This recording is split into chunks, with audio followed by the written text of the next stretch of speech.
Okay, everyone, good evening. Thank you for being here tonight. Shalom and welcome. Welcome to tonight's program entitled Changing the Game in commemoration of Kristallnacht. Tonight's program is in partnership with the USC Shoah Foundation, the Jewish Federation in the heart of New Jersey, and with the Maimonides Institute for Medicine, Ethics, and the Holocaust. On the evening of November 9th, 1938, Nazi leaders unleashed a series of pogroms against the Jewish population. This event came to be called Kristallnacht, the night of broken glass, because of the shattered glass that littered the streets after the vandalism and destruction of Jewish-owned businesses, synagogues, and homes. Many scholars consider this event to be the start of the Holocaust. I invite our panelists to each light a candle, honoring the memories of those who lost their lives at the hands of the Nazis. So I'll begin. Perfect. That's even better.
Thank you.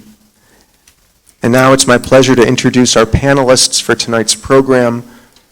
Graham Honaker and Jerry Logan are the authors of the Cinderella Strategy and their brand new release called Unbracketed, Big Time College Basketball Done the Right Way. So we're going to hear from them tonight and about this fabulous new book. We also have Dr. Amanda Caleb, the professor of medical humanities at Geisinger Commonwealth School of Medicine and educational consultant at the Maimonides Institute for Medicine, Ethics, and the Holocaust. We are honored to have with us Coach Bob McKillop, the very recently retired head coach of Davidson College men's basketball and the inaugural leader in residence. And finally, we have Dr. Stacy Gallin, the founding director of the Maimonides Institute for Medicine, Ethics, and the Holocaust. Everyone, let's welcome all of our panelists tonight.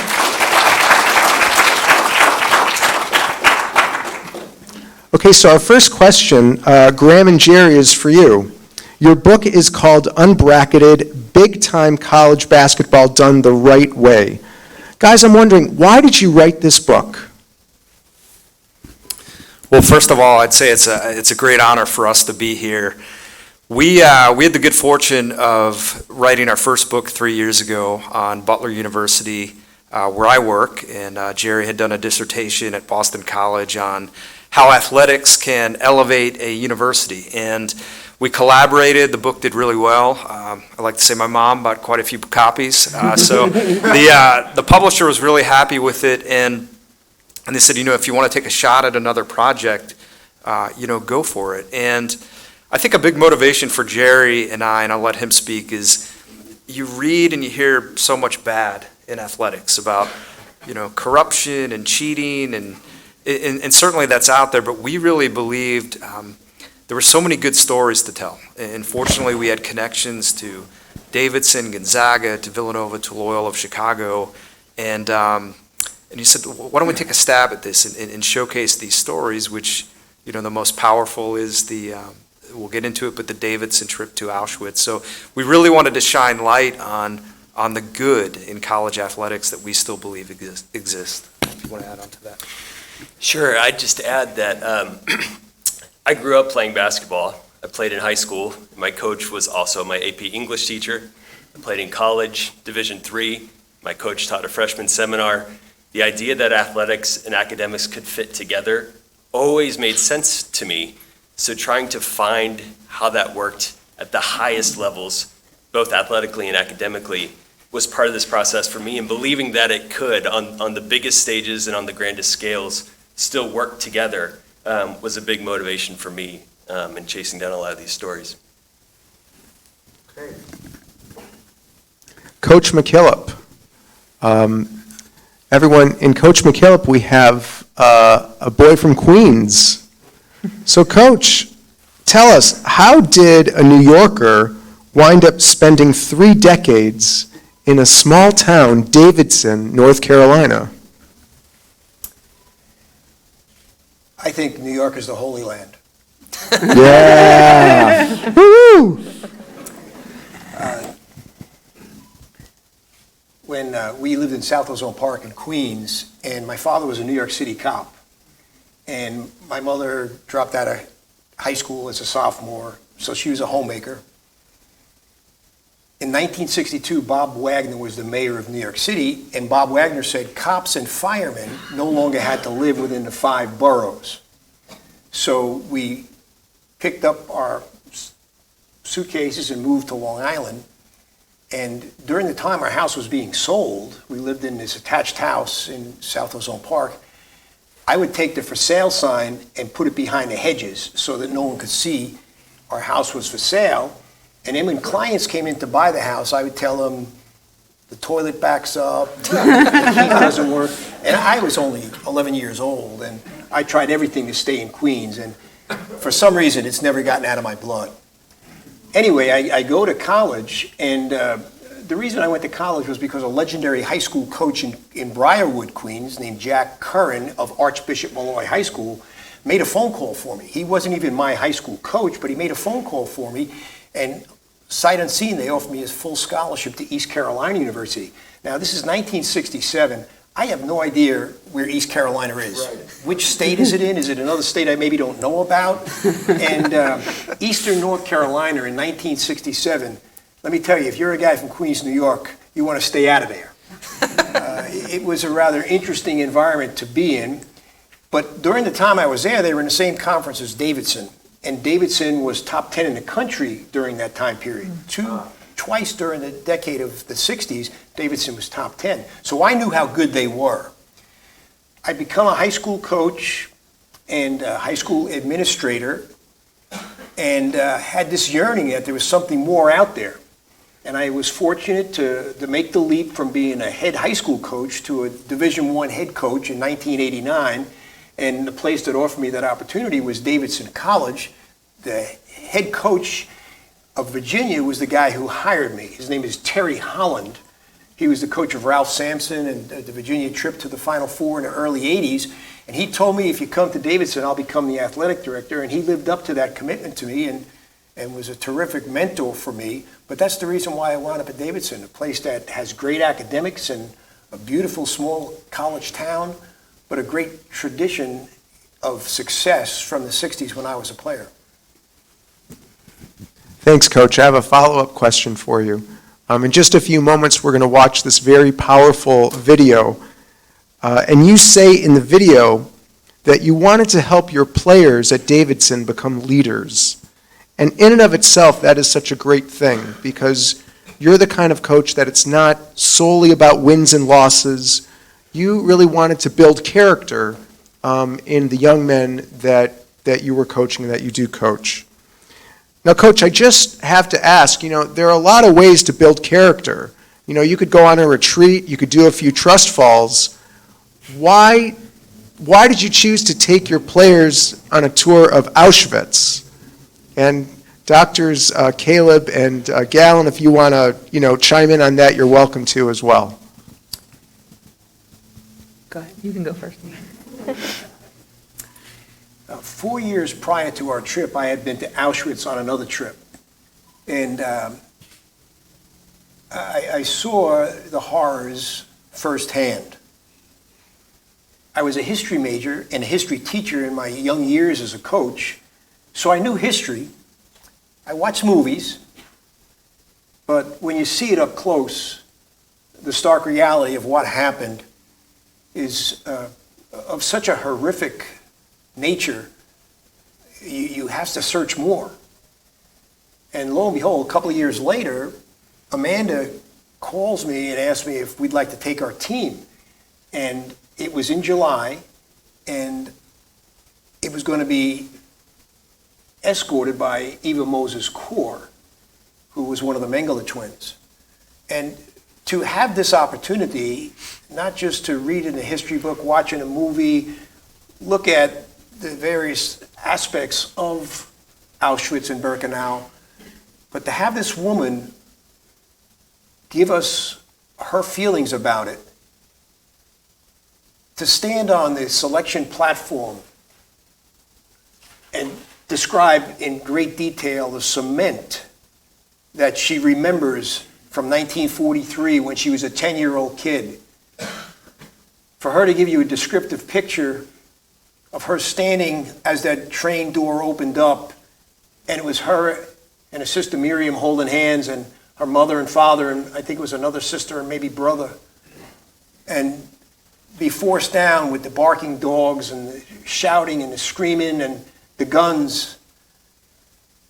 For her to describe that in the incredible depth of her detail and still be able to do that with honor and integrity and respect as a human being, for the fact that now she was representing honor and integrity and respect. It was the most life-changing experience I have ever had. And she walked us to the exact path that she took as the Soviets freed the prisoners, the Jewish people, and she told us she had to do that several times because the Soviets were filming it, and they wanted a better film than the first time. And there she is, hand in hand, as a 10-year-old girl in that disgusting striped outfit, after the brutality of what she experienced, and being able to walk on that same pathway. And our players, our team, held an umbrella for her because of the sun, walked hand in hand with her, and the life change occurred right there for every player in our program. And I think we all aspire to be leaders. I think that's what we want, but something gets in the way. Our pride, our selfishness, something else. Well, pride and selfishness doesn't get in the way of that kind of leadership when you have young men leave that experience and then become carriers of that message, because that message needs to continue what was done there, that it never happens again. Amen. Thank you, Coach. Dr. Gallin, before we watch the video, do you want to tell us just a little bit more about Eva Moses Core, this incredible woman? When I met Eva, first of all, I just want to say I'm sorry that Eva's son Alex can't be with us tonight. But I know that I heard from Alex earlier, and I know that he wishes that he were here, and I know that he's watching at home. So, and he's continuing the important work that his mom did. So I just want to acknowledge Alex. And the first night that I met Eva, Amanda was there. I made Eva a promise, and I told her that I would continue to tell her story, and that I would make sure that the world knew her story. And I took that promise very seriously, and I continue to take that promise very seriously. And that's the reason why I'm here today. Eva was a friend, a mentor, an inspiration. She was everything that Coach McKillop said she was. She embodied forgiveness, she embodied leadership, all of those wonderful things. But I also just want to say that all the people on this stage right now also embody those things, because it's very easy for me to sit here as a Jew, as someone whose son was here 2 days ago becoming a bar mitzvah. It's very easy for me to understand the importance of being here. To have these people, and I apologize for revealing, personal information about you, but to have all of these people here with me on this stage, on this bima, none of whom are Jewish, but all of whom understand the importance of telling the story, understand the importance of sharing Eva's story. None of them hesitated when I asked them to be here today, not one of them, and I think that it's important to note, when you said that Coach McKillop recently retired, Coach McKillop coached the Davidson team 30 years? 30 years? 33. 33 years. 33 years. Get it right. Sorry, 33 years. Do the math. Do the math, I know, right? Really old.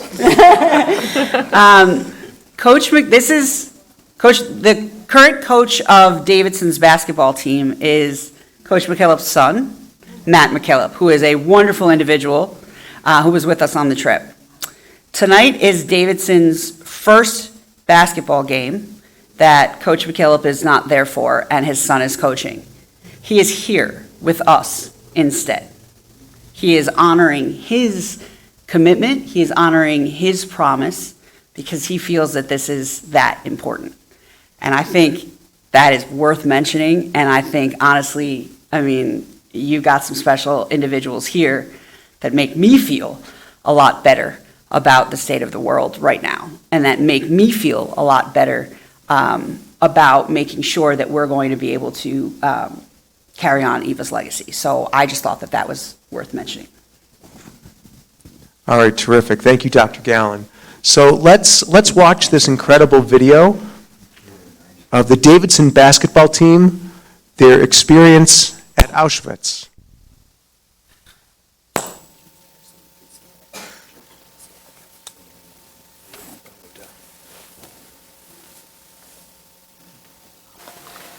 Why did you choose to come on this trip? Why did you choose to come on this trip? Why did you choose to come on this trip?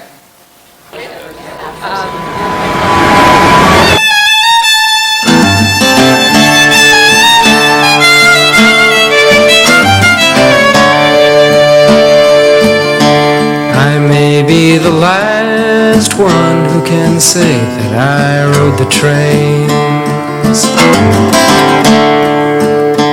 or marched with my congregation through a black forest rain, past gypsy camps and the open pit shame. I was 21 and shackled, and now I remain as the last one who can say that I rode the trains.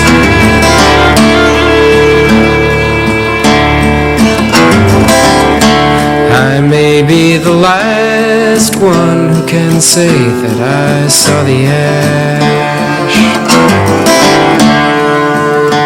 or felt the fresh cut of barbed wire in no man's land, between all the farms gone blind and afraid to see. I'm forever challenged by the quest to turn our players into leaders, to help them become better leaders. And what a tremendous opportunity to gain a tremendous perspective on an historical event that, in my judgment, is probably the most horrific event in the history of man, and to see how they can become the leaders in their generation of living the message that this can't happen again. When Coach first came to you with the idea of spending part of your summer break in Auschwitz, what was your first reaction? Personally, I was extremely excited. Just knowing that we were going to be given the opportunity to take such a unique trip as a group of guys and just to continue to strengthen our bond whilst learning about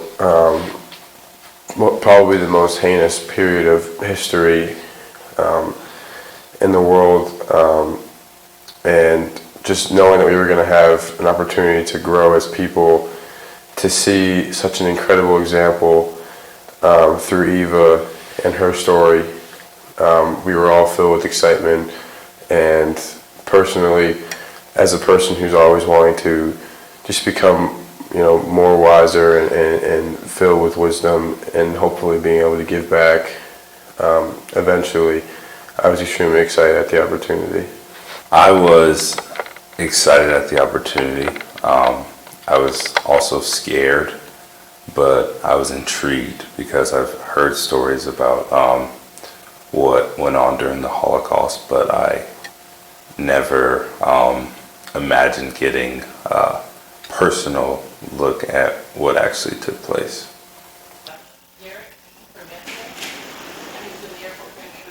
In no man's land, between all the farms, gone blind and afraid to see the trains come full and leave no blame.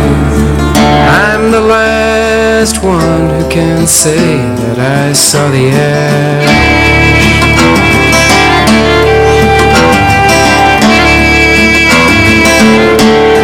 Centuries, and though our births were not noted, our deaths as survivors must not be forgotten. Blood in mass graves will soak past the bottom by the time all the names of our towns. We've spent the day today, and we'll spend the day tomorrow remembering the past and everything that took place here. And now it's our turn to give a gift back.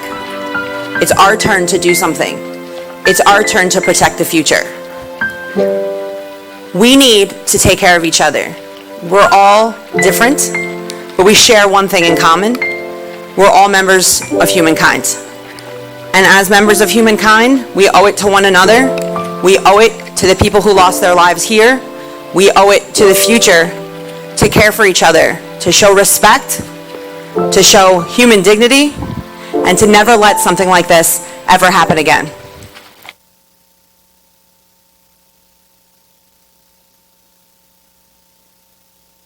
Our two greatest gifts are time and love, and we don't have a lot of time here on this earth, but I feel that if we it's in human nature to, to hate and be selfish and want everything to yourself, but I feel that if we try to fight that, combat that, make a conscious effort to, embrace people and love others, with this short time that we do have on this earth, I really think that will go a long way.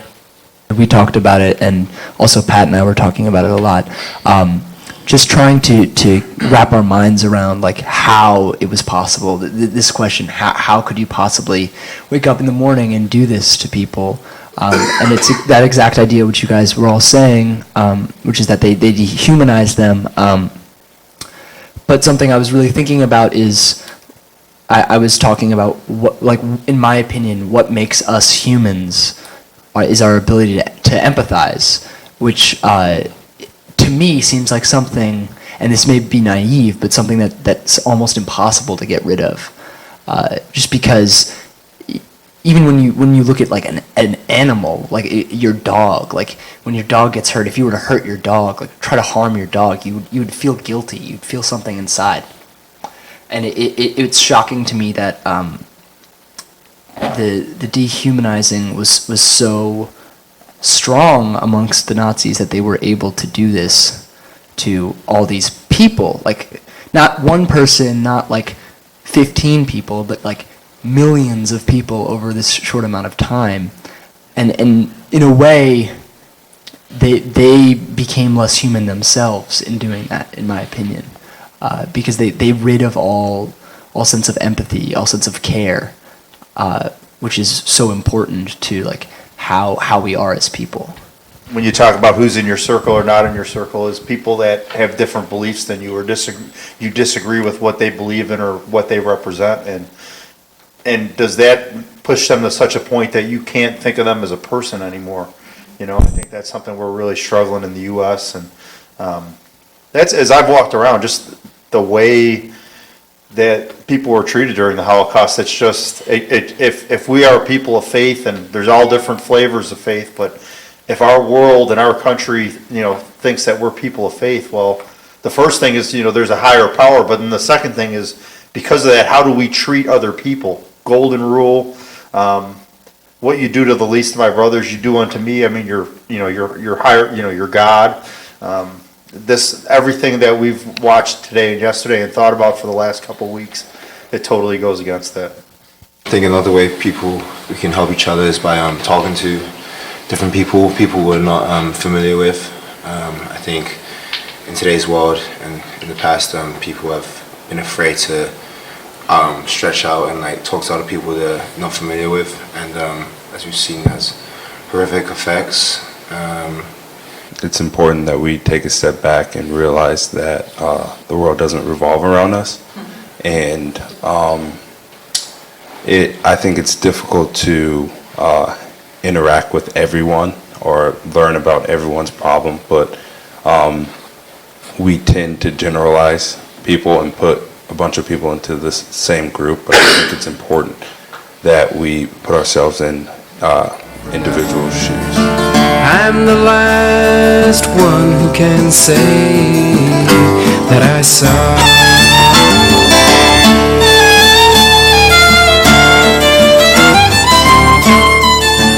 Just to see, what people went through just based off of their religion, who they were, and just the horror they went through. I think it just gives us a much deeper appreciation for what we have, and it adds a different perspective. I actually, could I read something? Please do. Because I was reflecting on it, and this was day one, and as I've been walking around today, I've just been thinking how much more it actually applies here. I wrote, "Here there is an objective beauty. The light, the sky, the grass, from afar even some of the structures. It is painful. The more I think of it, the more I feel it is a metaphor. The camp today means something different than it used to mean. Maybe it's displaying that. Today, it means survival, triumph, mourning, the other side of the mountain of forgiveness that Eva talks about. But that's today. Today's another beautiful day. Maybe tomorrow it storms, and maybe tomorrow we feel differently about what we remember here. But I felt like having Eva here especially, like even on what she calls like hell on earth, to be able to find beauty, I think is a metaphor for what her message really is.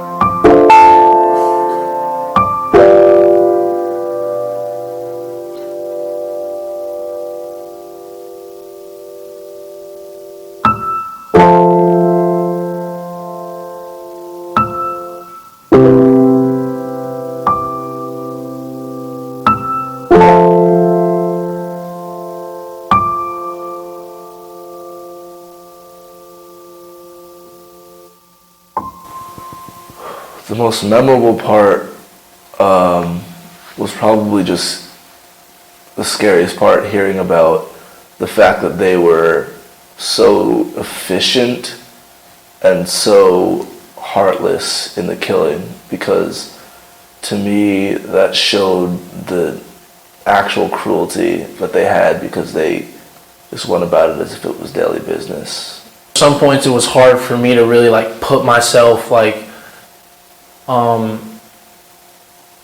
in what was actually going on, because everything just seemed so horrific. It just seemed not real, but seeing the hair really was kind of surreal for me, and I honestly got really sick when I saw it. I got really nauseous, and I felt like everything. I feel that way right now. I'd say walking in the gas chamber in Auschwitz 1,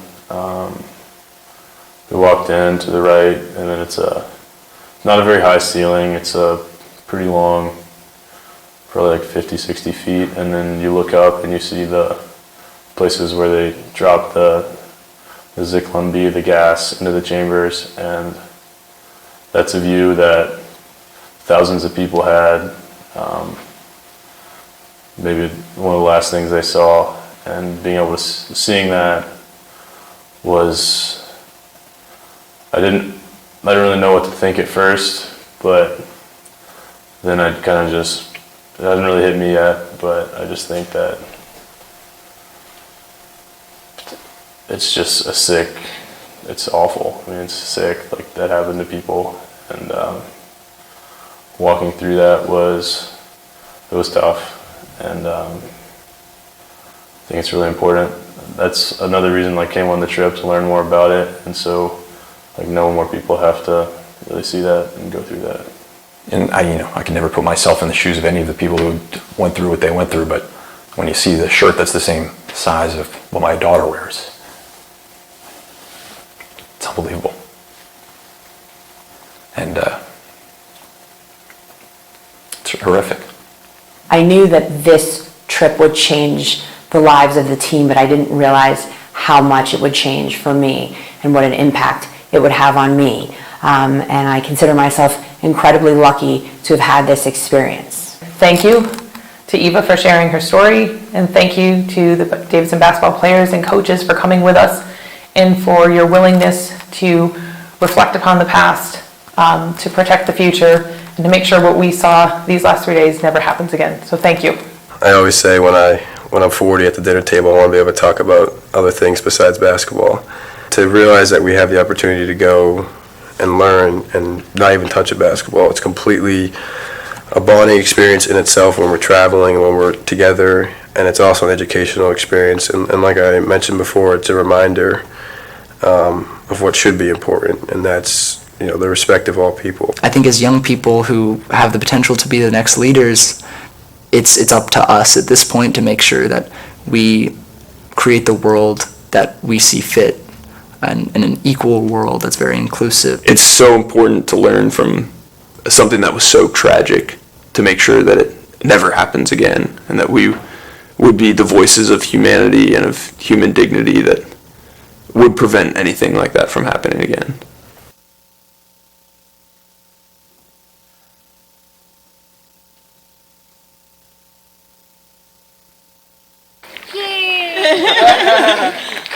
The Victorian parade for the Wildcats. Yeah. For the future. That's right. Hooray!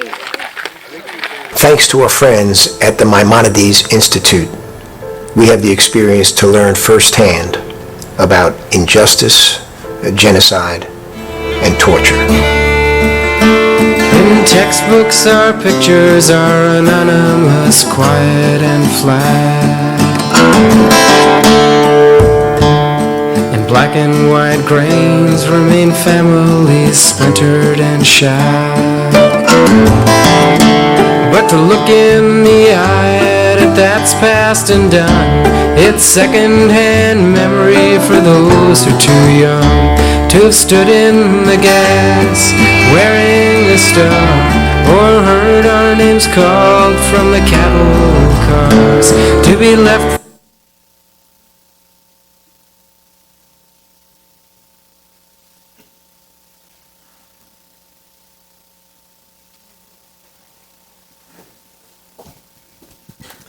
All right, the panelists are going to come back up, and we're going to continue our discussion, especially about the video.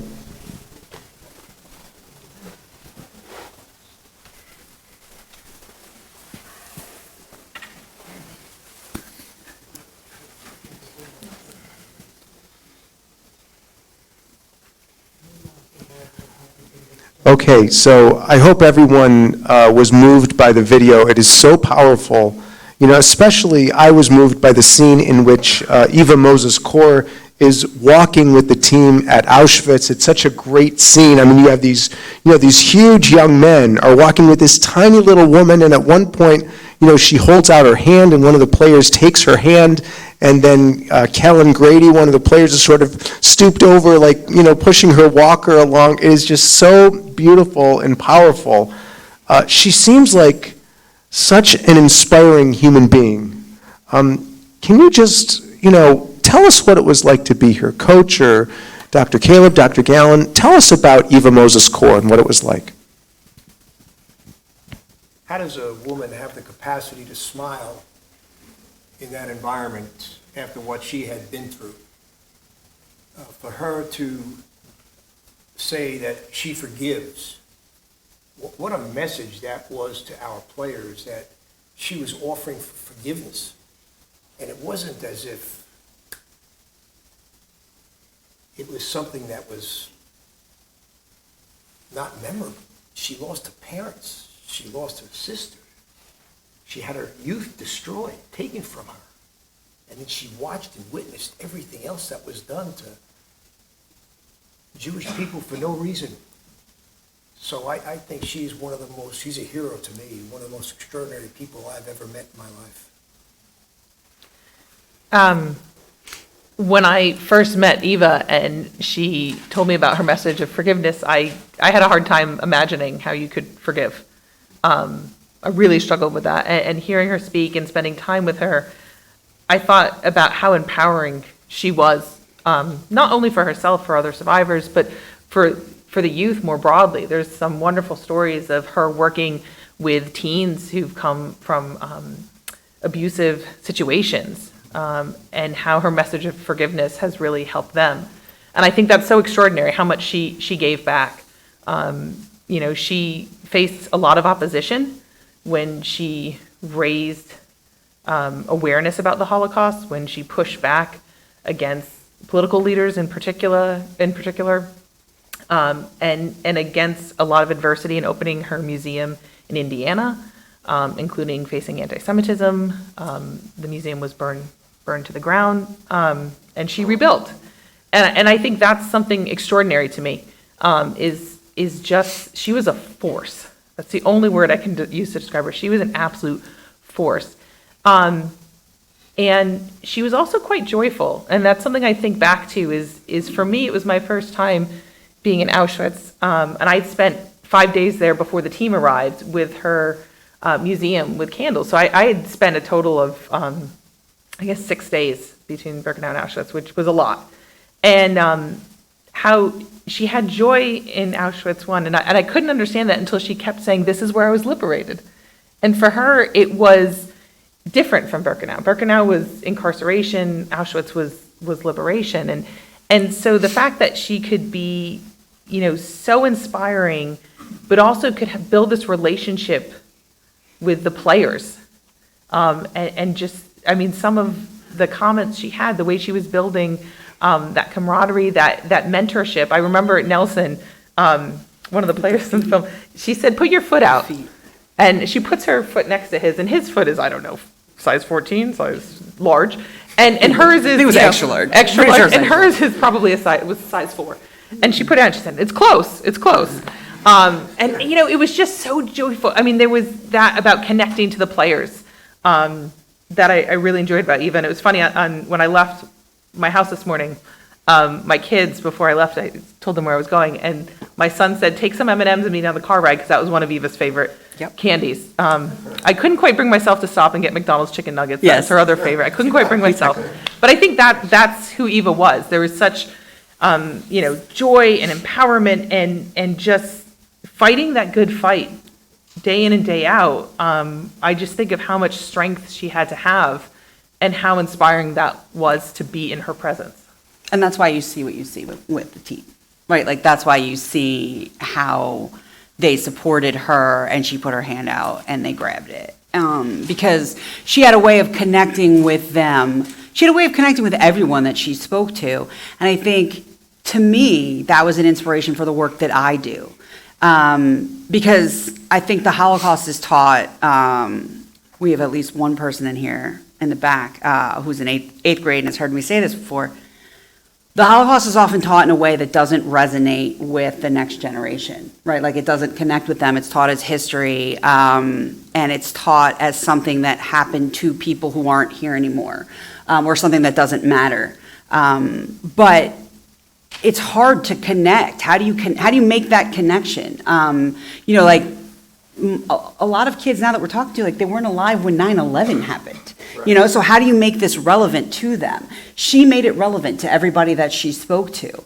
And so for me, when I say that I'm going to continue her legacy, that's the legacy, right? Is how do you make it relevant? How do you make it important? How do you make it something that matters? How do you remember the past to protect the future?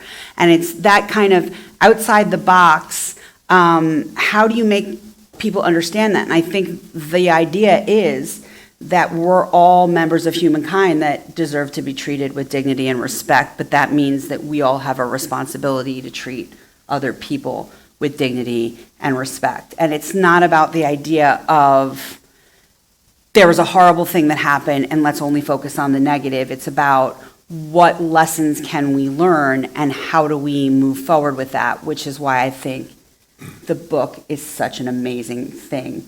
And using this story as the foundation for the book is so great.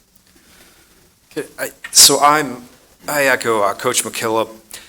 Eva Kor is probably my all-time hero, and I knew Eva for a long time. Her son is one of my best friends. Her son went to Butler University, and we brought Eva to speak at our commencement in 2015, and I highly encourage you to watch the YouTube video of that. It was the most powerful commencement speech that I've ever heard, but we play basketball in Hinkle Fieldhouse, which is a relatively famous stadium. If you've seen the movie Hoosiers, it was filmed there. And I've been to a lot of great games there, but my favorite moment was at the end of her commencement speech. She said, to the graduates, when you go home today, I want you to give your mom and dad a hug, not only to thank them for getting you through college, but I never had the chance to do that when I left Auschwitz. And she then invited her son, Alex, to come up on stage and embraced him. And the ovation and the roar it's a moment I'll never forget. And then one last anecdote. I was traveling. I travel quite often for my work, and I was traveling. I think I was coming here about 6 years ago. And it was one of those 6 a.m. flights where you've got to get up at 4 a.m. And I was kind of feeling sorry for myself and grouchy and moody. And I'm going through security, and Eva Kor is being wheeled through security at 6 a.m. because she was going to give a lecture at Baruch College in Brooklyn. And to your point about how she fought the fight, she was probably 80 years old at that time, and she was still going around the world making 100, 110 speeches per year on her experiences with the Holocaust. Just really an incredible person. Yeah, and just preaching a message of to not stay anchored in the anger and the bitterness and the past, but to acknowledge that it happened and learn the lessons, but also to move forward. And that's what Candles is all about, her foundation. Just amazing. And she really did inspire the players. In the book, in the introduction, when you talked about, one of the players' reactions, Coach, he was one of your guards, David Serapowicz. I hope I'm pronouncing Sharapovich. He wrote, "Every time I go through some kind of adversity, I'll think of Eva and say, if she could go through 4 years in Auschwitz, I can get through this." So she really, like you said, she really made a connection and impact on these players. Just incredible. We watched the players in the video really struggle with the horror that they were seeing at Auschwitz and at Birkenau, and they spoke with such passion, so beautifully. Sadly, in our world today, it is still all too common for people to see the other as the enemy and to label them as such. And I was thinking about the video and thinking about the state of our world today, and I was thinking about in the Hebrew Scriptures, we have what we call commandments, or in Hebrew, mitzvot, and there are 613 of them in the 5 books of Moses. And the one that is by far the most common is not a ritualistic one. It's not about observing the Sabbath or holidays. It's not about keeping kosher. By far the most common commandment that God commands the Israelites, it appears 36 times through the 5 books of Moses, is to have compassion for the stranger, to love the stranger. And I think that is so telling, because maybe it's human nature to be suspicious of someone you don't know. And it's like God is reminding us to try and, tamp down that suspicion, which can lead so easily to hatred and abuse, and instead reach out with compassion. And I think that's the message that Eva was preaching, and I think the players really got that. Did you sense that the players made a connection to Eva's message and, the state of the world today, the struggles and the challenges that we have in today's world? You have to understand the players and the power of the connection that Eva made. This 4'2", 80-plus woman with these strapping 19, 20, 21-year-old college athletes. What's going to happen as a result of her experience with them is they're going to tell their future spouses, they're going to share it with their children, they're going to share it at family dinners. And you say, well, what's important about that? Well, so some of the people on the screen that you saw, Bates Jones, his brother is Daniel Jones, the quarterback of the New York Giants. Oh, cool. Okay. Cal Freundlich, his mother is Julianne Moore, the famous actress. Oh, that's cool. Kellen Grady, after he graduated from Davidson, went to Kentucky and played at Kentucky. Mike Jones, after he graduated from Davidson, went to grad school and is now playing at Stanford. So you're seeing people who are going to have a wide net to impact, to connect. And they're going to certainly connect Eva as someone that, in a Catholic's terminology, was an angel. She was an absolute angel to all of us. And as I said, she's a hero to me, but it was almost as if God had sent her and sent us there to make that connection so his message can be further delivered. Coach, there was one time in the video where I started to cry, and it was when your son, saw the blouse and imagined your granddaughter being one of the victims in Auschwitz. How did that make you feel?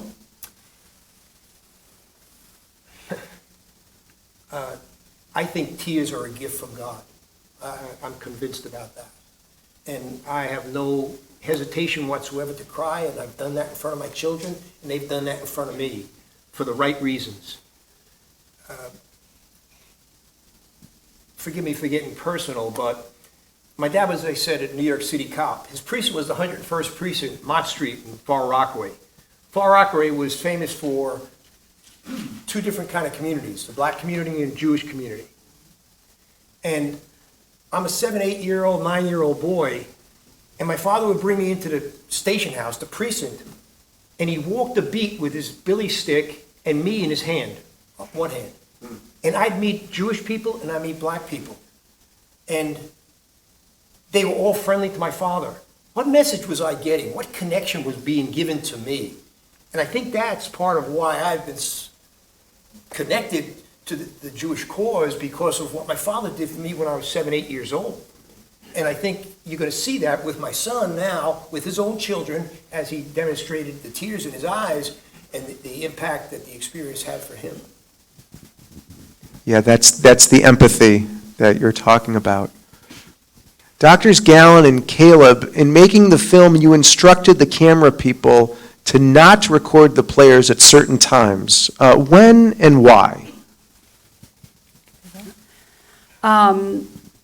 So the reason, when we met Eva, we knew she was very special. We knew that she took a group of people every year to Auschwitz, and we wanted to make sure that we amplified her message. So we said, well, okay, how can we do this? And this, what can we do? How can we figure this out? What is the best way we can amplify her message? Amanda is a Davidson graduate. She told me how amazing Davidson was. I thought she was making it up, right? I thought she was one of those people who, went to a college, said this college is great. She drank the Kool-Aid. I will be the first person to tell you I was wrong. Davidson is as great as she told me. The people who go there are special. I think you can see that, right? She said, we're going to call Coach McKillop. Can you remember the exact timeline of events for when we called? I reached out to Coach McKillop. I reached out to Karen first, actually, Coach's daughter, who I graduated with, and said, do you think I could reach out to your dad? Because we have this idea. And she said, do it. And I think it was April. It was a very short turnaround because we were in Auschwitz the beginning of July. Yes. It was right around July 4th is when we left, so it was a quick turnaround. So that just goes to show you how enthusiastic Coach was and the entire team. Because he didn't tell them you have to go, right? He would not do that. We had to get the NCAA approval. Oh, yeah, that was probably the thing that took the longest, right? The whole team was incredibly enthusiastic about going, and we said, this is great, and, how are we going to film this? How are we going to make this happen? And this is something that actually was mentioned in your book, which we appreciate. We wanted as many people to see this video as possible, right? Because that was our goal, was to amplify her message. But that being said, more important than that was to make sure that these players were experiencing what it was like to be in Auschwitz, in Birkenau, with Eva. So we had kind of a deal that was one of us would stay at the front, one of us would stay in the back, because there was always a couple of players that needed some extra time to process.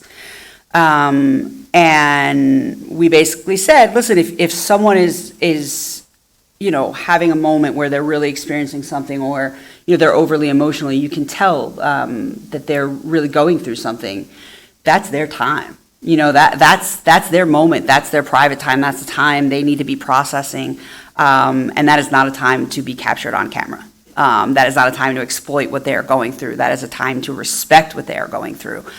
And that was a time for one of us to hang back in case they needed us. I think both of us felt very maternal on that trip, very much like we needed to protect them, protect their experience.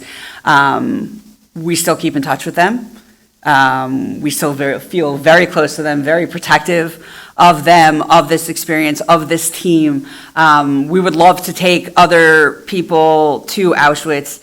I don't think there will ever be another group that has the same impact on us that this group did. So that was kind of how we approached this. It wasn't something we spoke about ahead of time. Right. It was just something that just, came naturally and seemed like the obvious way to approach it. And I think I just want to, you said it so eloquently, but I just want to add on, it was about respecting the player's dignity. That's really, there's the opportunity to amplify a message, and also, as Stacy said, respecting the time they need to process and the time we needed to process too. I think we all were going through various emotional experiences, and how the players supported each other, supported us. We were able to support them. But I think I want to emphasize that it's really about dignity. If we're going to talk about respecting dignity, we had to show that to the players as well. You have to model it, absolutely. Yep. And there was a point where I remember there was one point where I broke down, and Cal Freundlich came over and just wrapped me up in a hug, because it goes both ways. It goes both ways, and it was an experience that we all had together, and it bonded all of us, and I think, and it will always bond all of us, just like you were saying, Coach. Years down the line is something that we'll always talk about. We'll always have that experience, and again, when I found out that you were writing this book, I felt so lucky and so grateful that this story would continue to be shared, because it was such a wonderful experience, and I just was so appreciative, of what you guys were doing. Yeah, and isn't it true, Cal? You mentioned Cal. Didn't he write the music for that was playing for the video? Cal was the Maimonides Institute's first student emerging scholar, because he is very into music. In fact, I'm pretty sure that just maybe in the past week or two, Cal's first album dropped.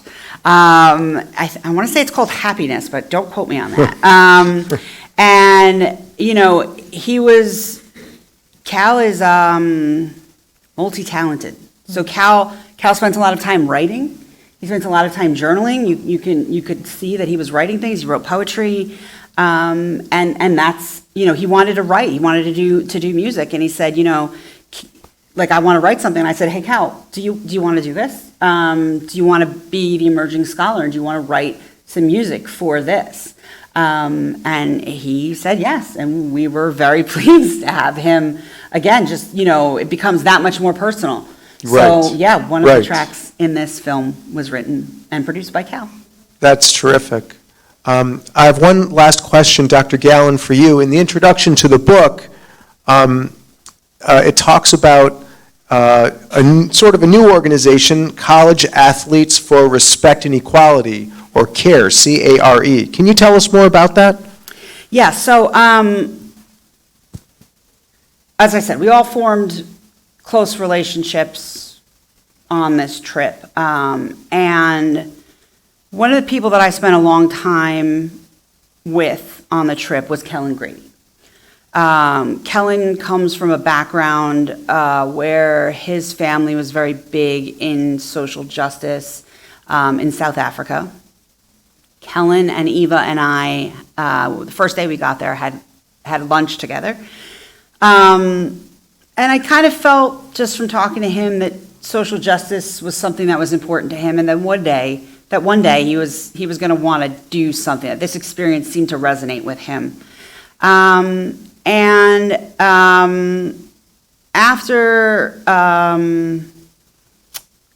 George Floyd was murdered, he and I had been in touch, and he wanted to do something. He wanted to make some type of a difference and use his platform. So he contacted me, and we said, you know, let's do something. We talked for a long time. We spent a long time talking, and we came up with this. It's not its own organization. It falls under the Maimonides Institute, but it's called College Athletes for Respect and Equality. The idea being that college athletes have a platform. And, you know, he's been interviewed several times, and he'll tell you that the idea for this, knowing that he could make a difference, came from his trip and came from Eva. And so we started this organization so that college athletes who wanted to do something but didn't have the tools or didn't know how to do it would have a place to kind of do this. And again, the goal being to promote equality, justice, and tolerance. Look, I can only speak for myself and my organization. As you said earlier, there's a lot of organizations represented here tonight. But speaking personally on behalf of the Maimonides Institute, I'm obviously very troubled by the fact that, you know, athletes have a platform, whether or not they want to admit that they do, they have a platform, right? And what they say impacts a lot of people, particularly young people. And that platform can be used for good or for evil. I could sit here, right, and I could say a lot of negative things, and I could place blame. But in the spirit of Eva, I don't really think that that's really helpful. Instead, what I'd rather do is just say that it's really important to shine light on the good that sports can do, and to write and read books like the one that Graham and Jerry wrote. It's really important to help athletes understand that they have a platform. It's really important to give them the tools to understand how to use that platform. It's really important to emphasize the importance of human dignity. It's really important to emphasize empathy. It's really important to have leaders and coaches who emphasize that it's more important to be a winner off the court than it is on the court. And it's up to us, like the people sitting on this stage who all gave their time and their effort and sacrificed being there for their son's first game as a head coach, to be here to give this message and to make sure that these lessons continue to be passed down. And so I kind of put this out there, and at this point, I am going to speak for everybody on the stage, and I'm sorry, but I hope that's okay. Like, we're here to show that and to show the importance of, like, the goodness in the world and the goodness of sports and the goodness of human dignity and promoting equality and justice and tolerance. And we hope that people get something out of that, right? Like, I think that's why you guys wrote the book. I hope people buy the book. I hope people read the book. I hope people see how amazing the book is. I hope people see what the power that a coach can have on people's lives, not just, on whether or not a program, is successful or not. I hope people understand that, like, there's just so much that can be done. There's just so much that we can do to impact the next generation. And as I said, I'm the only Jew up here right now. You know what I mean? It's not about that. It's about working together and using our shared experiences to promote tolerance and justice and equality. And we need that now more than ever. And I think that's what recent events needs to teach us. So I guess that's my little spiel. Sorry to, get on my little soapbox, but. No, that's okay. Preach. Before we wrap up, I just want to offer any of our panelists to just offer a final comment, final thought. Oh, Jerry? Okay. I feel by far the most downstream from that trip, from Eva, from everything we've discussed tonight. But as I mentioned kind of from the outset, what drew me in was the possibility that athletics could make a big difference. Even just one person. Stacy told us a story about sharing that video overseas and having one person come up afterwards and talk to her. I do think that makes a difference. I was thinking before, I was taking a run, I thought we didn't get these questions ahead of time. I didn't know what this was going to look like. I thought, well, I should have one thing ready to say. So I went out for a run. When I walk out my front door, I look to the left. There's a synagogue. When I hit my point where I turn around on the run, there's a Catholic church. And I thought about, that's exactly how the book is structured. We started with Eva. We ended with Sister Jean at Loyola Chicago, who is now 103. And I thought it kind of played out just so nicely. The whole thrust of the book is what can happen to athletics if you open it up to other voices, other ideas, to these two elderly, wonderful women who we sat and listened to and followed them. And athletics was the way that we got there. But where they were going, where they've taken people, is kind of the purer, more important message.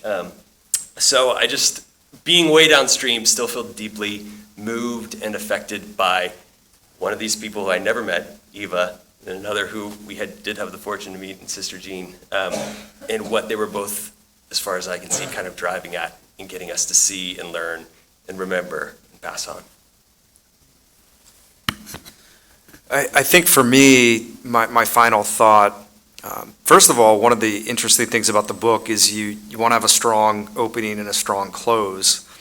And originally we were going to open with Sister Jean, this uplifting story. Is everybody familiar with Sister Jean? Show of hands.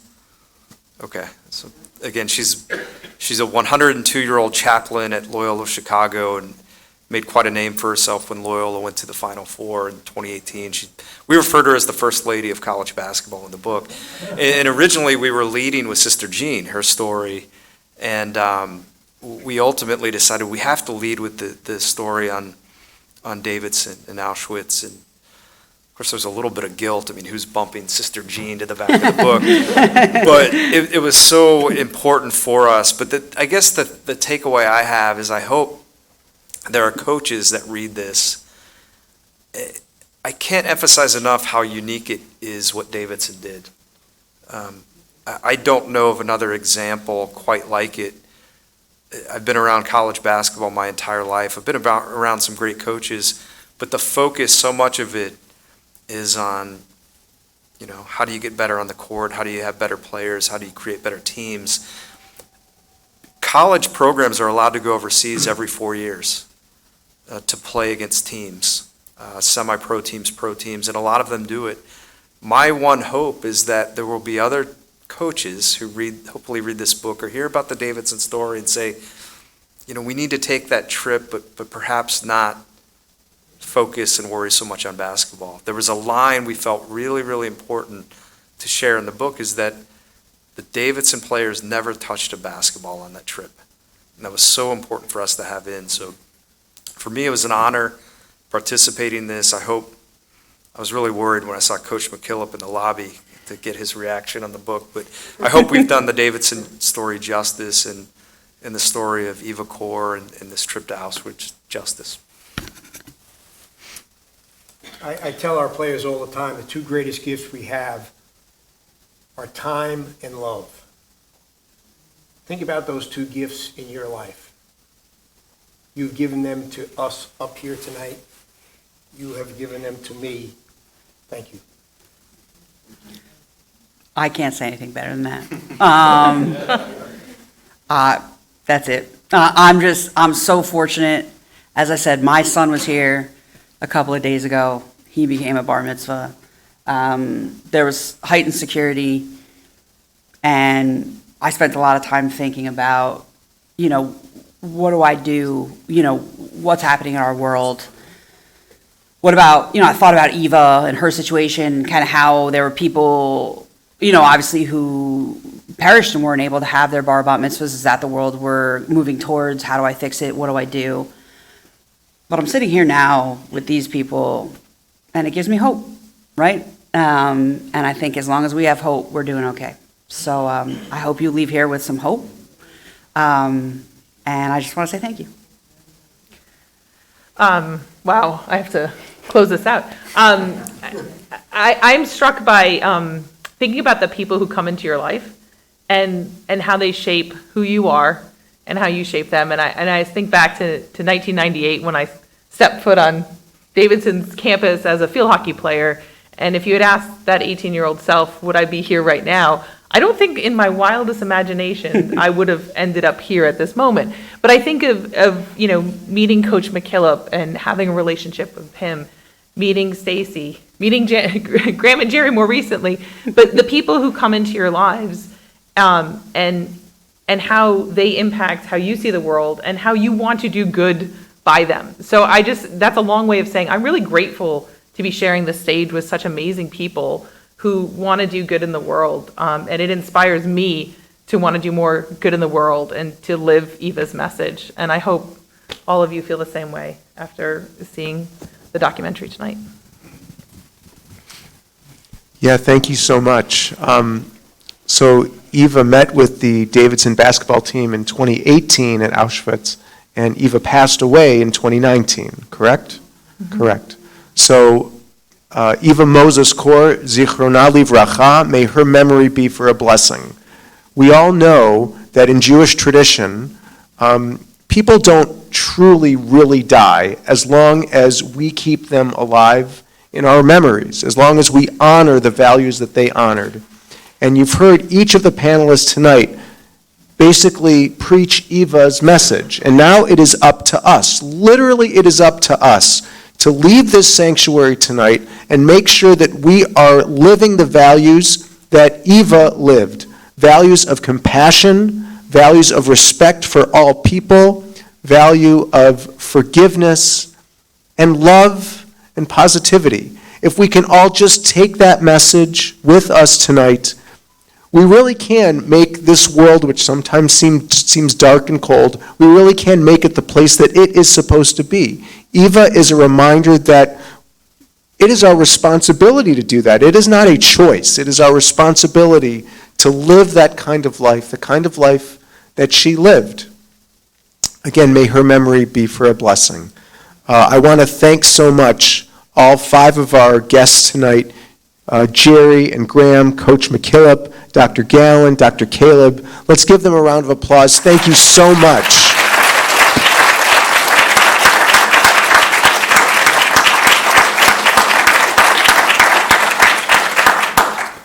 Oh, and by the way, Coach, Ari told me that Davidson trounced whoever they were playing tonight. So Matt did just fine. Were they playing, was it Guilford College? All right, I didn't see who it was. All right, it was Guilford College, so don't worry, they took care of business. They took care of business. Okay, so look, everyone, thank you so much for being here tonight.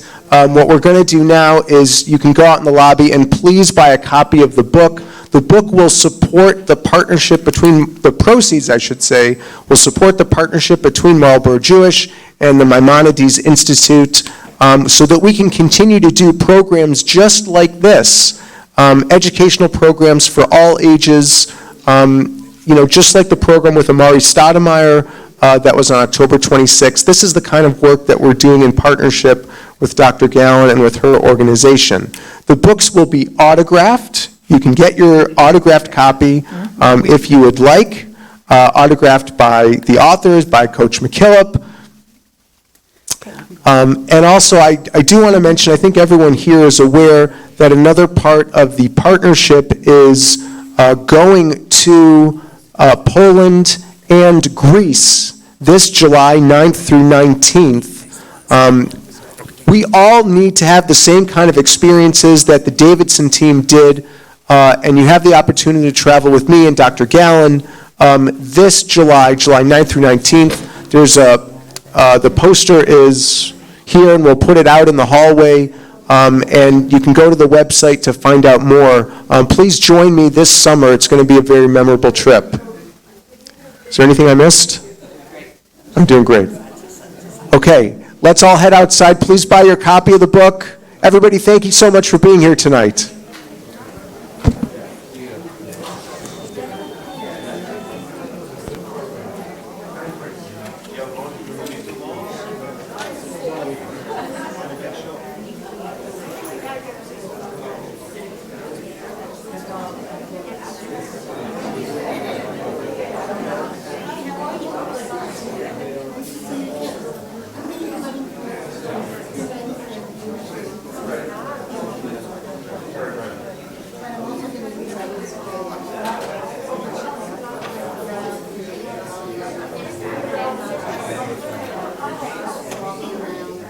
I didn't know.